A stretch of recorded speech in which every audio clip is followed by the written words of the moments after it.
Hi everyone, welcome to my channel state S. अब हम लोग आज पढ़ेंगे सिटीज़नशिप के बारे में, जो कि है आर्टिकल 5 to 11।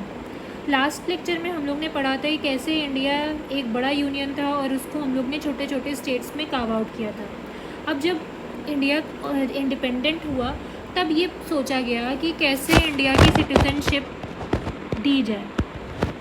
तो at the commencement of the constitution, जो कि था 26/1/1950, उस समय जो लोग इंडिया में थे वो तो सिटीज़नशिप उनको तो ऑलरेडी ऑटोमेटिकली मिल गई थी, लेकिन उसके अलावा कुछ लोग ऐसे थे जो कि पाकिस्तान में रह गए थे। कुछ लोग ऐसे थे जिनके माँ बाप जो थे वो बाहर किसी एम्बेसडर के रूप में काम कर रहे थे और उन्हें इंडिया की सिटीज़नशिप चाहिए थी। तो इस वजह से उस समय बाबा साहेब ने आर्टिकल 5 to 11 के बीच में दी गई सिटीज़नशिप, जिसमें हम लोग ने ये डिसाइड किया कि कैसे सिटीज़न इंडिया का कोई बन सकता है। लेकिन उसके अब ये तो चलिए उस समय की बात थी, लेकिन 1950 के बाद भी ऐसा समय आया कि जब बाहर के लोग इंडिया की सिटीज़नशिप लेना चाहते थे। तो उस वजह से हम लोग ने सिटीज़नशिप एक्ट्स लेके आए, और जो कि लास्ट टाइम अमेंड हुआ था वो था 2019 में। तो चलिए शुरू करते हैं और समझते हैं कि सिटीज़नशिप आखिर लोगों को दी कैसे गई थी 1950 के टाइम पे, और उसके बाद क्या उनमें अमेंडमेंट किए गए, क्या एक्ट पार्लियामेंट लेके आया जिनसे बाद में सिटीज़नशिप आज की डेट तक दी जाती है। तो पहला आर्टिकल है आर्टिकल 5। इसमें ये था कि ऑटोमेटिकली सिटीज़नशिप कैसे मिली उन लोगों को जो कि इंडिया में ऑलरेडी प्रेजेंट थे 1950 के टाइम पे, जो कि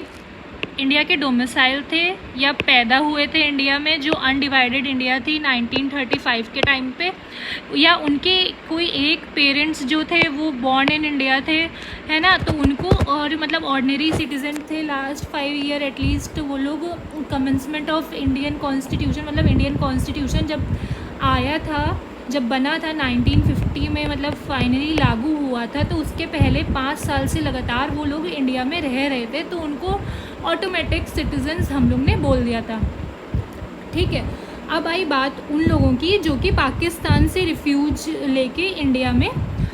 आए। ठीक है, तो अब उसमें ये था कि आर्टिकल 6 में उन लोगों को रखा गया था। ठीक है, तो अब उसमें ये था कि या तो वो उनके पापा या उनके बाबा वो लोग अनडिवाइडेड इंडिया में पैदा हुए हैं। अनडिवाइडेड मतलब 1947 में इंडिया आज़ाद हुआ, उसी समय हम लोग का विभाजन भी हुआ था। तो मतलब उससे पहले जो पाकिस्तान था, इंडिया था, और ये ईस्ट पाकिस्तान का था जिसको आज बांग्लादेश बोलते हैं। तो वो लोग उसमें पैदा हुए हैं, या तो वो या उनके पापा मम्मी या फिर उनके ग्रैंड पेरेंट्स। तो उनको सिटीज़नशिप दी जाएगी जब वो पाकिस्तान या फिर ईस्ट पाकिस्तान से, मतलब जो ये वेस्ट पाकिस्तान था उस समय और ये ईस्ट पाकिस्तान था, उससे इंडिया अगर आ रहे हैं तो उनको सिटीज़नशिप दी जाएगी। अब कैसे दी जाएगी वो ये था कि या तो माइग्रेटेड बिफोर 19 जुलाई 1948, तो तुरंत मिल गई उनको सिटीज़नशिप। लेकिन अगर 19 जुलाई 1948 के बाद में आ रहे हैं, तो अब ये हुआ था कि कुछ लोग इंडिया से गए थे लाहौर, या फिर मतलब पाकिस्तान, या फिर आप कहते हैं ढाका में, मतलब ईस्ट पाकिस्तान या फिर बांग्लादेश, वहाँ गए थे। तो उनको मतलब वहाँ पर समझ नहीं आया, उनको लगा कि नहीं, हम लोग जहाँ रह रहे थे और मतलब पहले रह रहे थे इंडिया में, वो ज़्यादा सेफर प्लेस थी, या वो ज़्यादा अच्छी प्लेस थी, या फिर कह सकते हैं वो ज़्यादा कन्वीनियंट प्लेस थी, तो अब वहाँ वापस चलते हैं। तो फिर वो लोग अगर 1948 के बाद आए हैं तो उन्हें ऐसा क्राइटेरिया फॉलो करना पड़ता था कि 6 महीने आप रिफ्यूजी कैंप में रहिए, फिर आप रजिस्टर्ड हो जाएंगे सिटीज़न, और फिर आप कहीं भी ऑल ओवर इंडिया जो है वहाँ पर कहीं भी आप रह सकते हैं। ठीक है, अब इसके बाद आई बारी उन लोगों की जो कि रिवर्स माइग्रेशन होने के बाद आए, मतलब ऐसे लोग जो कि मैंने आपको बताया कि वो लोग जो थे वो पहले इंडिया में कहीं किसी पार्ट में रह रहे थे। ठीक है जी, मानिए ये इंडिया है, मेरी ड्राइंग इतनी अच्छी नहीं है, सॉरी फॉर द इनकन्वीनियंस। तो अब ये इंडिया है, यहाँ पर कहीं वो लोग रह रहे थे, ये स्टेट में यहाँ कहीं, या फिर जम्मू कश्मीर या फिर इधर की साइड कहीं रह रहे थे। वो लोग पाकिस्तान गए, ठीक है, या फिर ईस्ट पाकिस्तान जो कि प्रेजेंट डे पे बांग्लादेश है वहाँ गए। अब उन्हें वहाँ पर समझ नहीं आया, उन्हें लगा कि हमें मतलब वहीं वापस इंडिया में जाना है, क्योंकि यहाँ पर मतलब हम लोग को अच्छा नहीं लग रहा है। तो वो लोग भी वापस आए, वो लोग वापस, अगर वो माइग्रेटेड टू पाकिस्तान, लेकिन वापस आए 1 मार्च 1947 जो है, वो लोग वहाँ माइग्रेटेड हुए और फिर उसके बाद वो लोग वापस आए। वो तो पहले सिटीज़न नहीं कहलाए गए, लेकिन जब वो वापस आए तो उनको ये था कि आप भैया 6 महीने आप भी रिफ्यूजी कैंप में रहिए, मतलब वही सेम क्राइटेरिया जो कि ऊपर मैंने बताया था आर्टिकल 6 में, कि आप वहाँ गए हैं, फिर उसके बाद आप वापस आए हैं, तो आप पहले 6 महीने रिफ्यूजी कैंप में रहिए, फिर उसके बाद आप रजिस्टर्ड हो जाएंगे और फिर आप ऑल ओवर इंडिया कहीं भी रहिए। मतलब बेसिकली आर्टिकल 7 ये कहना चाहता था कि आप इंडिया में रह रहे थे, फिर आपने सोचा कि 1 मार्च के बाद आपने ये सोचा कि या तो आप यहाँ से गए पाकिस्तान और आपने या तो बांग्लादेश गए, आप दोनों में से कोई एक जगह गए, और अब 1 मार्च जो था उसके मतलब बाद तक वापस नहीं आए इंडिया, ठीक है। तो आप मतलब यहाँ के नागरिक नहीं कहलाए गए, आप कहलाए गए, ये क्राइटेरिया रख दिया गया था कि 1 मार्च 1947 के बाद जो भी लोग वहाँ पर रह रहे हैं पाकिस्तान या फिर बांग्लादेश में, वो वहीं के सिटीज़नशिप उनको मिलेगी, इंडिया के वो सिटीजन्स नहीं कहलाए जाएंगे। लेकिन बाय केस अगर वो लोग बेचारे, उन लोग को लगा कि यहाँ पर हमें नहीं अच्छा लग रहा है, या फिर ये हमारी जगह नहीं है, या फिर हमारा मतलब यहाँ पर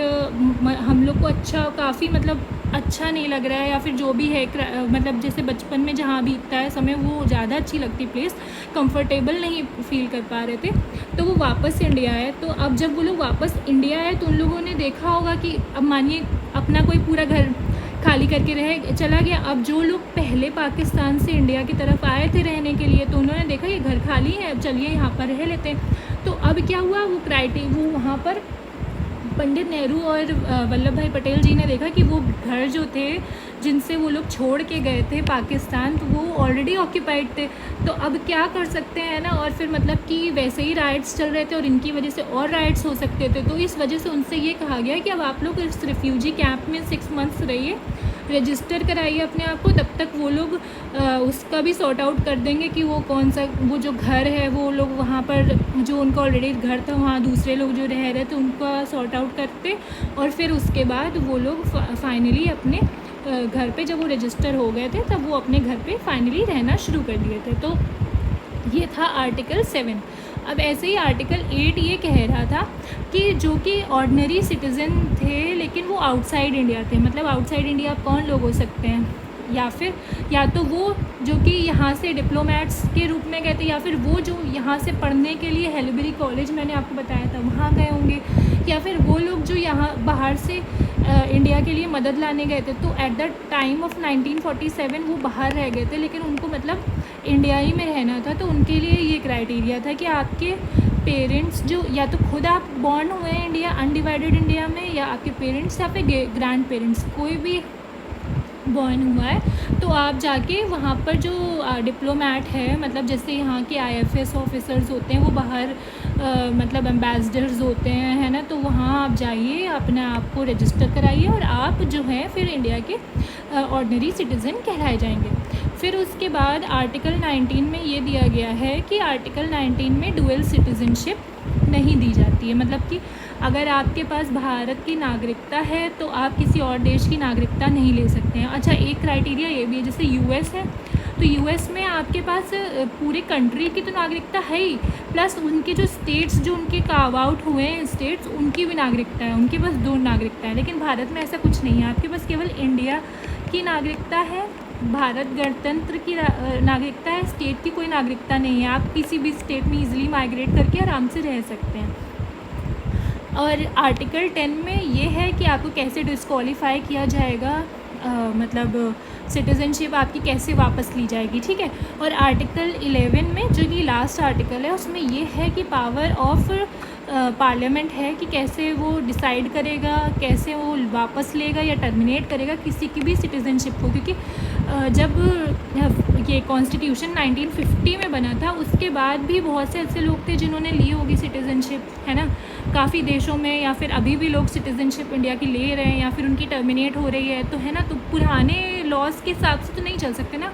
तो क्योंकि जब समय बदल रहा है तो उसके लिए नए लॉज लाने पड़ेंगे। तो वो जो था वो पार्लियामेंट उसमें अपना रोल अदा करेगी। तो अब चलिए आगे पढ़ते हैं सिटीज़नशिप एक्ट 1955 के बारे में, क्योंकि ये तो हो गया जब भारत आज़ाद हुआ था, और आज़ाद होने के बाद कैसे पाकिस्तान लोग गए तो और वहाँ से वापस आए, तो तब उनको कैसे सिटीज़नशिप उनको दी गई आर्टिकल 7 के तहत। और वो लोग जो पाकिस्तान से इंडिया वापस आए रहने के लिए, उनको कैसे दी गई सिटीज़नशिप, रिफ्यूजी फ्रॉम पाकिस्तान को। और लास्ट में आर्टिकल 8 उन लोगों को सिटीज़नशिप कैसे दी गई जो कि डिप्लोमेट्स थे या फिर बाहर रह रहे थे किसी अन्य वजह से। तो अब बाद में जो लोगों को सिटीज़नशिप मिलती है वो ऐसे मिलती है: by birth, by descent, by registration, by acquisition या फिर इनकॉर्पोरेशन ऑफ एनी टेरिटरी, या फिर नेचुरलाइजेशन। अब इनके बारे में मैं एक एक करके आपको बताती हूँ। बाय बर्थ तो ऐसे है कि अगर आप 26 जनवरी 1950 के बाद पैदा हुए हैं या फिर 1 जुलाई 1987 के पहले पैदा हुए हैं, तो irrespective of the citizenship of your parents, है ना। आप मतलब कि आपको सिटीज़नशिप इंडिया की मिल जाएगी। Born in India you are the citizen if born on और आफ्टर 1/7/1987। तो उसमें ये होता है कि आपके जो पेरेंट्स हैं उनमें से कोई एक भारत का नागरिक होना चाहिए, मतलब ऐसा है। देखिए मैं छोटा सा आपको ये बताती हूँ कि पहले तो 26/1/1950 तक का तो उन्होंने बाबा साहेब ने बना दिया था कि कैसे भाई आपको सिटीज़नशिप मिलेगी, लेकिन आफ्टर 26 जनवरी 1950 आप पैदा हुए हैं या फिर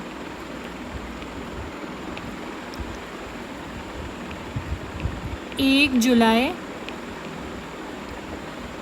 1987 के टाइम पे पैदा हुए हैं।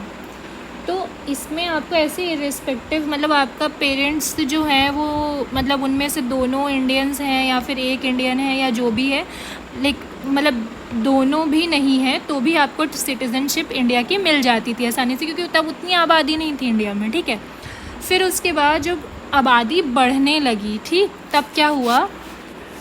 इसके बाद इन लोगों ने ये डिसाइड किया कि अगर आप 1/7/1987 वाले दिन पैदा होते हैं या फिर ऑन या आफ्टर, इसके आफ्टर पैदा होते हैं, तो आपके एक पेरेंट को P1 या P2 दोनों में से किसी एक को इंडियन होना आवश्यक है। ये नहीं कि दोनों नहीं हैं और आप यहाँ पैदा हो रहे हैं, मतलब जैसे कि कोई बेसिकली जैसे इंग्लैंड का कोई इंडिया घूमने आया है, उनकी मम्मी भी हैं पापा भी हैं, और अब क्या हुआ कि इंडिया घूमने आए हैं और यहाँ बाय चांस कुछ ऐसे सर्कमस्टांसेस हुए कि वो बच्चा यहीं पैदा हो गया, तो उसको इंडियन सिटीज़नशिप नहीं मिले क्योंकि उनके पेरेंट्स दोनों जो थे वो इंग्लैंड के हैं, ठीक है। लेकिन अगर उनका कोई, जैसे अब यहाँ पर कोई एक है इंग्लैंड की कोई लेडी है और किसी इंडियन ने उससे शादी की है और वो दोनों इंडिया में रह रहे हैं, है ना, और उनके जो फादर हैं वो इंडिया के हैं या उनकी मदर इंडिया की है, उनके जो पापा हैं वो इंग्लैंड के हैं, कोई एक इंडियन सिटीज़न होना चाहिए और उसको, उस बच्चे को जो इंडिया में पैदा हो रहा है उसे इंडियन सिटीज़नशिप मिल जाएगी, ठीक है। अब क्या हुआ, ये सब तो चलता रहा, ठीक है। अब आई बात, एक सेकंड मैं इसे रब कर लूँ।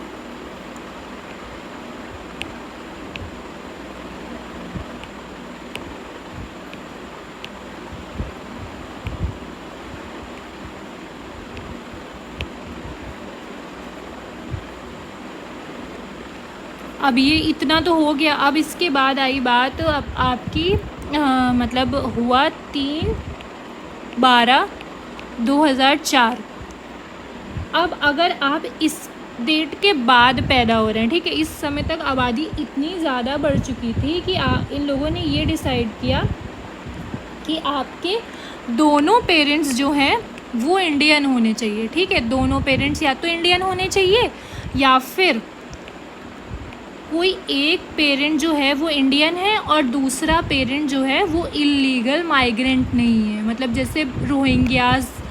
आ रहे हैं इंडिया में, उनका बच्चा या उनसे किसी का लव अफेयर इंडियन का चल गया और उनका बच्चा हुआ, तो वो इलीगल माइग्रेंट है, तो वो इंडियन सिटीज़न बच्चा नहीं कहलाया जाएगा। लेकिन अगर वो व्यक्ति जो है वो मतलब अच्छे से यहाँ इंडिया आया है, वीज़ा में रह रहा है, या फिर इंडियन सिटीज़नशिप उस व्यक्ति ने अप्लाई भी की है, इलीगल माइग्रेंट नहीं है। बेसिकली कहने का ये मतलब है कि मोटा मोटा ये जान लो कि इलीगल जो है वो माइग्रेंट नहीं होना चाहिए है, और आपको फिर इंडियन बच्चे को अगर वो पैदा हुआ है यहाँ पे तो उसको इंडियन सिटीज़नशिप मिल जाएगी, तब जब एक पेरेंट इंडियन होगा और एक इलीगल माइग्रेंट नहीं होगा, ठीक है। अब क्या हुआ कि बाय वर्च्यू ऑफ डिसेंट में ये हुआ कि अब इन लोगों ने ये कहा कि अब चलिए ये पैदा वाली बात तो हो गई, अब डिसेंट में ये हुआ कि बॉर्न आउटसाइड इंडिया है ना, लेकिन वो व्यक्ति जो है वो 26/1/1950 जो है वो तब या तो तब उसके बाद पैदा हुआ है या फिर बिफोर 10/12/1992। तो उसमें से ये तब ये डिसाइड हुआ कि ये होना चाहिए कि फ़ादर जो हैं उनके वो इंडियन होने ही चाहिए,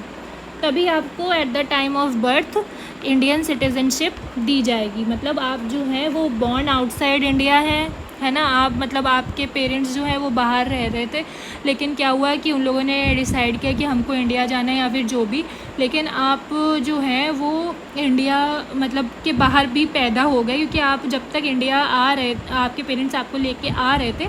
है ना, उससे पहले ही आप बॉर्न आउटसाइड इंडिया हो गए, तो आपको सिटीज़नशिप जो है वो इंडिया की दी जाएगी अगर वो आपके पेरेंट्स अप्लाई करेंगे। वो ऐसे अगर इन डेट के बीच में आप पैदा हुए, वो ऐसे कि आपके जो फादर हैं वो उनके पास इंडियन सिटीज़नशिप होनी ही चाहिए, फादर इंडियन होना ही चाहिए। माँ से मतलब नहीं, अगर मानिए आपकी माँ जो है वो इंडियन थी और आपके फादर जो थे वो ऑस्ट्रेलिया के थे, यूएस के थे या इंग्लैंड के थे या कोई भी थे, उससे तो आपको इंडियन सिटीज़नशिप अगर आपकी माँ अप्लाई करेगी आके इंडिया में तो नहीं मिलेगी, क्योंकि आपके फ़ादर जो हैं वो फॉरेनर हैं, ठीक है। लेकिन जो अगर आपके फ़ादर इंडियन थे और मदर जो हैं वो फॉरेनर है, तो अगर अप्लाई की जाती उस समय, अगर आप बाहर पैदा हुए हैं और इंडिया में आके आपको इंडियन सिटीज़नशिप आपके मम्मी पापा को आपको दिलानी थी, तो आपको इंडियन सिटीज़नशिप आराम से मिल जाती, ठीक है। अब क्या हुआ कि आफ्टर मतलब ये तो मतलब अजीब सा कानून था, ठीक है, क्योंकि बहुत सारे ऐसे लोग हैं जिनके माता को उनके फादर या उनके अपने बच्चों को मतलब अबेंडन करके चले गए, तो अब वो बेचारी अगर उनकी माँ जो है वो वापस इंडिया आना चाहे तो वो नहीं आ सकती थी, क्योंकि उनके बच्चे को इंडियन सिटीज़नशिप मिलती नहीं, और फिर उनको बाहर मतलब कुछ दिन के लिए बाहर तो जाना ही पड़ता है ना उस देश में जहाँ वो बच्चे ने बर्थ ली है। तो फिर इंडिया में ये किया गया कि अगर आप 10/12/1992 के बाद पैदा हो रहे हैं आउटसाइड इंडिया, लेकिन आपके ईदर ऑफ द पेरेंट्स या तो मम्मी या पापा दोनों में से कोई एक इंडियन है, तो आपको इंडियन सिटीज़नशिप, अगर आपकी मम्मी आके यहाँ इंडियन सिटीज़नशिप अप्लाई करेंगी तो उनको मतलब इंडियन सिटीज़नशिप मिल जाएगी, है ना। मतलब ये तो फॉर्मूला था ही था इसके बाद वाले बच्चों के लिए, साथ में ये जो इसमें दिक्कत आ रही थी ये भी इंडिया के मतलब पार्लियामेंट के लॉ के हिसाब से सही कर दी गई थी, ठीक है। अब आई बात बॉर्न आउटसाइड इंडिया, और इन लोग ने एक 3/12/2004 की भी एक डेट इन लोगों ने बनाई थी। उस समय भी इन लोगों ने सिटीज़नशिप एक्ट में काफ़ी अमेंडमेंट्स किए थे। तो इसमें यह था कि आपके दोनों में से कोई एक पेरेंट सिटीज़नशिप उनके पास होनी चाहिए, इंडिया के सिटीज़न होने चाहिए हैं, और आपको कंपलसरी 1 साल के लिए रजिस्टर्ड होना चाहिए इंडिया में, है ना, तो आपको आपके बच्चे को इंडियन सिटीज़नशिप मिल जाएगी, ठीक है। मतलब ऐसा है कि either parent should be a citizen, मतलब या तो मम्मी इंडिया की है या जो पापा है वो इंडिया के हैं, या अगर दोनों ही हैं तो फिर कोई प्रॉब्लम ही नहीं। अगर आप आउटसाइड, ये मैं आउटसाइड इंडिया का मतलब डिसेंट मतलब आउटसाइड इंडिया होता है, ठीक है, मैं डिसेंट का बता रही हूँ, बर्थ का बता चुकी हूँ पहले, ठीक है। तो अगर दोनों ही बॉर्न हैं लेकिन वो इंडिया है, अब आप तो बाहर पैदा पहले ही हो चुके थे, तो आपको इंडिया में ऐसे सिटीज़नशिप 3 दिसंबर 2004 के बाद मिलेगी कि आपके कोई एक पेरेंट या तो इंडियन हो या तो दोनों ही हो, तो भी अच्छी बात है। और आपको फिर मतलब 1 साल कंपलसरी इंडिया में रहना पड़ता, और फिर उसके बाद आपको रजिस्ट्रेशन कराना है और आपको इंडियन सिटीज़नशिप आपके बच्चे को मिल जाएगी, ओके। फिर अब क्या, बाय रजिस्ट्रेशन। बाय रजिस्ट्रेशन में ऐसे था, 1 मिनट मैं इसे रब कर लूँ, हाँ, तो बाय रजिस्ट्रेशन इंडिया में ऐसे था कि सॉरी कि आप इलीगल माइग्रेंट नहीं हैं और आपने फिर इंडिया में ऐसे रजिस्टर करा तो आपको सिटीज़नशिप ऐसे मिलेगी। उसमें पॉइंट नंबर 1 ये है कि people of Indian origin who is ordinary resident in any country place outside India or the undivided territories of India। फिर उसके बाद सेकंड वाला ये था कि people of Indian person of Indian origin ordinarily resident in India for 7 years before making an application है for registration. या फिर थर्ड वाला ये, a person who is married to a citizen of India and is ordinarily resident in India for 7 years before making an application for registration. और या फिर चौथा, वो छोटा बच्चा जिनके पापा मम्मी इंडिया के सिटीज़न हैं लेकिन वो मतलब बाहर पैदा हो गया, लेकिन फिर भी उसको इंडियन सिटीज़नशिप अगर वो अप्लाई करेगा तो मिल जाएगा, क्योंकि माइनर बच्चा है, उनके मम्मी पापा दोनों इंडिया के हैं और मतलब इंडियन सिटीज़न है, तो उससे कैसे मतलब बाहर की मतलब उसे बाहर भेज देंगे, मतलब छोटा सा बच्चा है ना, मतलब 18 साल से नीचे है और कैसे उसे बाहर रहने दिया जा सकता है। तो उसको अगर वो अप्लाई करेंगे तो उसको इंडियन सिटीज़नशिप मिल जाएगी बाय रजिस्ट्रेशन, ठीक है। तो a person shall be deemed to be of Indian origin if he or either of his parents was born in undivided India or in such territory which became part of India after 15/8/1947, ठीक है। तो basically this is not a right is given by central government by registration, ऐसा है। मैं आपको छोटे से मैं बता देती हूँ क्योंकि ये बहुत कॉम्प्लिकेटेड है, तो इसको मैं मतलब काफ़ी हद तक आपको मतलब डाइजेस्टेबल बनाने की कोशिश कर रही हूँ। ऐसे होगा, देखिए बाय रजिस्ट्रेशन में ऐसा है, मैं यहाँ लिख के बता रही हूँ आपको, REG मतलब रजिस्ट्रेशन। बाय रजिस्ट्रेशन में ऐसा है कि फर्स्ट पॉइंट तो ये है कि अगर पर्सन ऑफ इंडियन ओरिजिन है, ठीक है, जो कि इंडिया का मतलब ऑर्डिनरी रेजिडेंट है, और उसके माँ बाप जो थे वो इंडिया में पैदा हुए हैं, या फिर वो खुद जो व्यक्ति है वो इंडिया में पैदा हुआ है ना, और फ़िलहाल बाहर कहीं रह रहा है ना, तो ऑर्डिनरी रेसिडेंट है किसी कंट्री का या फिर उस प्लेस का जो कि अनडिवाइडेड इंडिया में थी, है ना, तो वो अगर अप्लाई करेगा इंडियन सिटीज़नशिप तो उसको आराम से दे दी जाएगी, ठीक है। मतलब एक क्राइटेरिया उसमें भी होता है कि इतने साल आपको रहना पड़ेगा इंडिया में, फिर आपको मिल जाएगी। सेकंड था पर्सन ऑफ इंडियन ओरिजिन, है ना, जो कि 7 साल जो है वो इंडिया में रह रहा है रजिस्ट्रेशन करने से पहले, बिफोर रजिस्ट्रेशन, बिफोर मैं यहाँ लिख देती हूँ, रजिस्ट्रेशन इंडिया में 7 साल से कंटिन्यूसली रह रहा है तो उससे इंडियन सिटीज़नशिप बाय रजिस्ट्रेशन मिल जाएगी। फिर ऐसे ही थर्ड वाला है, वो ऐसा है कि एक आदमी जिसकी शादी या एक औरत जिसकी शादी जो है वो किसी एक इंडियन सिटीज़न से हुई है, तो वो जो है वो 7 साल इंडिया में रहे, 7 years इन इंडिया, है ना, बिफोर रजिस्ट्रेशन, वही सेम ये क्राइटेरिया, तो उसको मतलब बिफोर रजिस्ट्रेशन, तो उसको भी इंडियन सिटीज़नशिप मिल जाएगी। फिर ऐसे ही चौथा ये है कि जैसे आपने देखा होगा बहुत से सेलिब्रिटीज़ हैं जो कि बाहर बच्चे पैदा करते हैं, जैसे इंग्लैंड हो गया या फिर कुछ भी, है ना, और लेकिन वो दोनों लोग जो हैं वो इंडिया के हैं, ठीक है। तो अपना बच्चा तो बाहर फेंक के आएंगे नहीं, है ना, तो अब वो बच्चा तो घर ही आएगा ना। तो वो जो माइनर किड है, मतलब बिलो 18 है, तो वो उनके माँ बाप जब रजिस्ट्रेशन करेंगे, रजिस्ट्रेशन के थ्रू मतलब इंडियन सिटीज़न अपने बच्चे को लेने के लिए करेंगे, तो उस बच्चे को मिल जाएगी क्योंकि वो माइनर है, ठीक है, माइनर है, ठीक। अब ऐसे ही, अब ये तो हो गया उन लोगों के लिए जो कि रजिस्ट्रेशन के बेसिस पे ले रहे थे। अब नेचुरलाइजेशन पे वो ऐसे मिलती है कि मतलब वो जिनके माँ बाप किसी मतलब ताल्लुक ही नहीं है इंडिया से, लेकिन उन लोग को इंडिया की सिटीज़नशिप चाहिए, तो उसमें 3 टाइप के लोग होते हैं मतलब नेचुरलाइजेशन के बेसिस पे। या तो वो होते हैं जो कि फॉरेनर हैं, ठीक है, फॉरेनर हैं, या फिर इलीगल माइग्रेंट नहीं है जो कि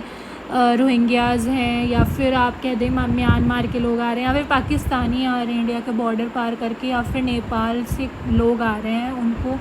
या फिर भूटान से आ रहे हैं, है ना, मतलब, या फिर आप कह सकते हैं ये तमिलनाडु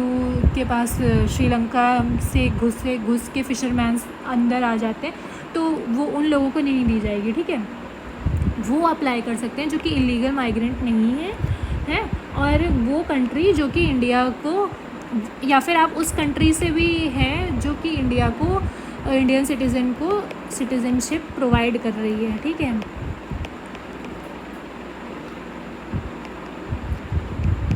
इंडियंस, ठीक। अब ये मैंने शॉर्ट में लिखा है, आप अपने हिसाब से नोट्स बनाइएगा इसके, ठीक है। या तो आप फॉरेनर हैं, या फिर आप इलीगल माइग्रेंट नहीं हैं, या फिर उस कंट्री से हैं जो कि इंडियन सिटीज़न जब वहाँ जाके अप्लाई करता है on the basis of naturalisation, तो उसको जैसे वो कंट्री देती है सिटीज़नशिप, तो इंडिया भी उस कंट्री को देता है। इंडिया उन कंट्रीज़ को नहीं देता है जो कि इंडियन सिटीज़न जब अगर नेचुरलाइजेशन के बेसिस पे अप्लाई करते हैं उस कंट्री में, स्पेसिफिक कंट्री में सिटीज़नशिप, तो उनको अगर वो पर्टिकुलर कंट्री नहीं दे रहा नेचुरलाइजेशन के बेसिस पे, तो इंडिया भी उनको एलियन कंट्री के रूप में मान के उनको नहीं देती है, ठीक है। तो एनिमी एलियन बोलते हैं उनको, बेसिकली मैं बता रही हूँ, एनिमी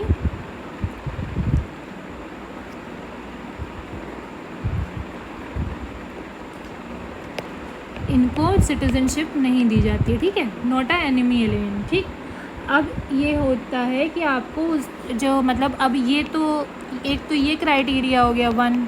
कि इन तीनों में से कोई एक इंसान होने चाहिए। अब दूसरा क्राइटेरिया ये है कि इंडिया की 22 जो लैंग्वेजेस हैं ऑफिशियल लैंग्वेज, है ना, जो स्केड्यूल में लिखी हुई है, मैंने स्केड्यूल का एक शॉर्ट वीडियो डाला था, तो आप उसको याद कर सकते हैं। तो उन शेड्यूल में जो 22 लैंग्वेज लिखी है उनमें से किसी एक पे आपका कमांड होना चाहिए, है, और आपको वो आनी चाहिए, ठीक है। और ऐसे आपको कॉन्स्टिट्यूशन है उसके मतलब उस जो कॉन्स्टिट्यूशन, इंडिया का कॉन्स्टिट्यूशन है, उसके ही तरह उसमें जो रूल्स लिखे हैं उसके हिसाब से आपको चलना है। अपने मन से ये नहीं कि हम कुछ भी कर रहे हैं, अनटचेबिलिटी फॉलो कर रहे हैं, लेकिन हमको इंडियन सिटीज़नशिप चाहिए, तो वो नहीं होगा, ठीक है। Abide by constitution of India, ठीक है। और दूसरी जो कंट्री है, या तो मतलब जैसे कोई एनिमी कंट्री है इंडिया की, तो उसमें आप उसका साथ नहीं दे रहे हैं, या फिर उसके स्पाई नहीं है, या फिर जो भी है ना, तो not dealing with enemy countries, not dealing with enemy country, ठीक है। अब ऐसे आप जब मतलब जिस दिन आप अप्लाई करेंगे, है ना, मानिए आपने किसी एक पर्टिकुलर डे को अप्लाई किया, ठीक है, तो उस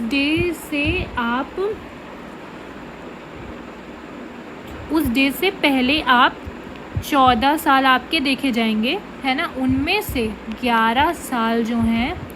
वो डिसकंटिन्यूटी में आपको इंडिया में रहना है, होगा, है ना। मतलब जिस दिन आपने मानिए आज के दिन अप्लाई किया, आज है 8 जुलाई 2024। अब इसमें 14 माइनस करेंगे तो आएगा वही आपका 2010 से आपका देखा जाएगा, तो इसमें 2010 में से आप 2024 में 24 तक आपको किन्हीं 11 साल डिसकंटिन्यूशन में इंडिया में होना ज़रूरी है, आवश्यक है। और अगर आपने आज जो है वो अप्लाई किया है तो 8/7/2023 से आज के दिन तक आपको 1 साल पूरा कंटिन्यूसली इंडिया में होना आवश्यक है। तो ये 2 चीज़ें आप जब मतलब क्राइटेरिया फुलफ़िल करेंगे तो आपको इंडियन सिटीज़नशिप आप जब रजिस्टर करने जाएंगे तो आपको दी जाएगी, ठीक है। ये हो गया 5th क्राइटेरिया है। मतलब आप ये बेसिकली ये समझिए, एक मैं साफ पेज पे आपको ये वाला क्राइटेरिया बता दूं, क्योंकि 2019 का जो अमेंडमेंट एक्ट आया है उसमें भी इसका मतलब रोल है। ओके, तो अब जैसे कि मानिए आपने आज 8 जुलाई है ना, इस दिन आपने 2024 को आपने अपना सिटीज़नशिप जो है वो अप्लाई किया है, ठीक है। तो इसमें अब ये देखा जाएगा कि 14 में से मतलब 2010 से 24 के बीच में किन्हीं भी 11 साल, है ना, 11 साल आपको डिसकंटिन्यूएशन में इंडिया में रहना है। मतलब कि डिसकंटिन्यूएशन में मतलब आप 1 महीने भी रह सकते हैं 11 साल में इंडिया में, या फिर मतलब 11 साल में एक मतलब 11 महीने, जैसे 2000 मैं कैसे समझाऊँ, 2011 में आप मानिए 1 मंथ रह लिए, है ना, फिर आपने सोचा 12 में नहीं आएंगे, अब 13 में आएंगे, तो 13 में 1 मंथ रह लिए या 15 दिन रह लिए, फिर ऐसे ही मतलब 2014 में आप 1 मंथ रह लिए या 15 दिन रह लिए, फिर 2015 में आपने किसी 1 महीने रह लिया, फिर मानिए आप 2017 में आए तब आपने 6 महीने रह लिया, है ना। तो ऐसे ही डिसकंटिन्यूटी में 11 ईयर्स आपको इंडिया में रहना है आउट ऑफ 14 ईयर्स, ठीक है।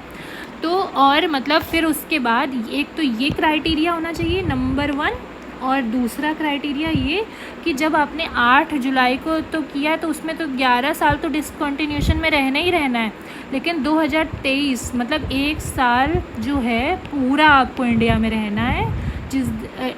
इस दिन को अप्लाई किया है तो इस दिन से 1 साल पहले से लेके आज के दिन जब हमने अप्लाई किया तब तक हमको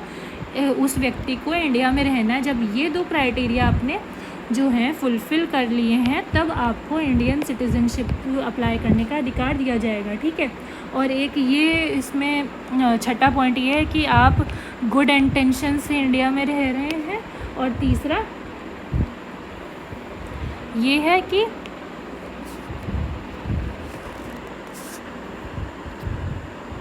या तो कोई भी गवर्नमेंट जो है वो आपको मतलब अपनी डिस्क्रिशन पे मतलब जैसे नहीं भेदभाव होता है ना, तो उसके बेसिस पे आपको इंडियन सिटीज़नशिप दे दे, लेकिन ये होता नहीं है, ठीक है, क्योंकि गवर्नमेंट के पास इतना खाली टाइम नहीं है, और अगर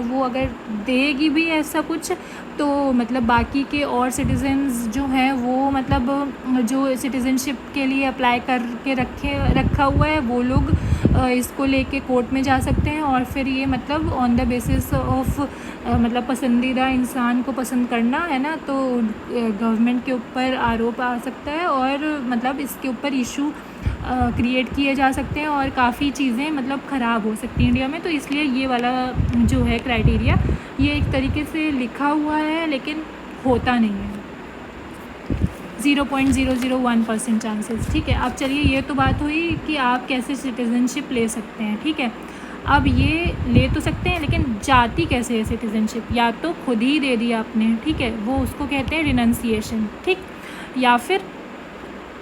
1 मिनट या तो खुद ही दे दिया आपने, या फिर वो ऑटोमेटिकली चली गई। कैसे चली गई ऑटोमेटिकली? डुअल सिटीज़नशिप इंडिया नहीं देता है। आप कोई कंट्री गए, कंट्री ए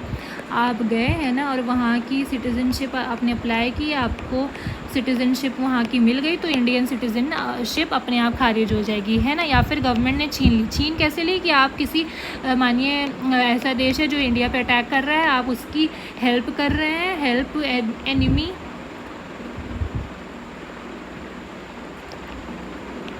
एलियन कंट्री, तो अगर आप उसकी हेल्प कर रहे हैं तो आपकी सिटीज़नशिप छीन ली जाएगी, आपको जेल भेज दिया जाएगा, ठीक है। अब चलिए, ये तो हो गई लॉस की बात। अब हो गई आई अपनी ये फेवरेट टॉपिक, जो कि बहुत ही हॉट टॉपिक था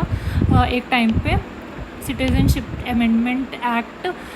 2019। अब इसमें ये था कि जो माइनॉरिटीज़ थी इनको कहते हैं परसिक्यूटिव एक minute, let me remind that word, what was that word, that was persecuted minorities, वो जो जिनके ऊपर बहुत ही अत्याचार किए जा रहे हैं, ऐसा बोला गया था by that time home minister, जो कि अभी भी हैं, मिस्टर अमित शाह जी। उन्होंने ये बोला था कि ये जो हैं ये मतलब वैसे माइनॉरिटीज़ हैं जिनके ऊपर इन 3 कंट्रीज़ में बहुत अत्याचार किया जा रहा है, जो कि मुस्लिम डोमिनेटेड कंट्रीज़ हैं। ये 6 जो कम्युनिटीज़ हैं, ये हैं हिंदू, बुद्धिस्ट, जैन, सिख, पारसी और क्रिश्चियंस।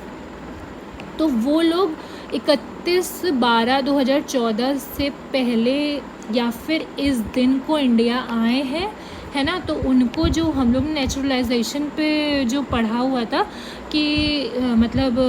11 साल आपको डिसकंटिन्यूशन में रहना है, और फिर 1 साल पूरा जिस दिन आपने अप्लाई किया, मतलब 8 जुलाई को अगर आपने अप्लाई किया है 2024 में, तो आपको 2023 के 8 जुलाई से लेके 24 के जो 8 जुलाई तक बराबर इंडिया में रहना है। तो उस क्राइटेरिया को इन पर्टिकुलर लोगों के लिए थोड़ा आसान कर दिया गया था। उसमें ये था कि 11 इयर्स की जगह पे कर दिया गया था 5 इयर्स आप डिसकंटिन्यूशन पे कर दिया गया है, डिसकंटिन्यूशन में रहने चाहिए, प्लस 1 ईयर कंटिन्यूसली रहने चाहिए जिस दिन से आपने इंडियन सिटीज़नशिप मतलब अप्लाई की है। ये एनआरसी जो होता है, नेशनल रजिस्टर ऑफ सिटीज़न, उससे बहुत ही डिफरेंट होता है। और प्लस इसका जो वो ब्रांड वाली जो मैंने आपको बताई है ना, ये वाली जो मतलब कैसे लोगों को सिटीज़नशिप दी जा रही है, इससे इसका कोई ताल्लुकात नहीं है। मतलब कि अगर आप पाकिस्तान से हैं, आप मुस्लिम हैं और आपने